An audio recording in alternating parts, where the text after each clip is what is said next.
जय जगन्नाथ पतित पावन ओडिशा बड़ ठाकुर कल्प बटवासी प्रभु ब्रह्मराशि कଳି कलुष निस्तार।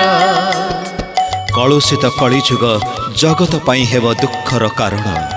एही दुखरु निस्तार पाइबा पई केवल जणे मात्र भरोसा आउ से हेउचंती पतित पावन जगत जीवन कल्पपटवासी प्रभु श्री जगन्नाथ। जगते पड़िब दुख बहुल बिरजा देलेनी डाक 64 जोगिनी संगतरे घेनी संसारे पड़िब दुख। उत्तरु कालिका आसिल बौल जाजपुरे हेबे भेट खर्पर धारिणी महिषा मर्दिनी सर्व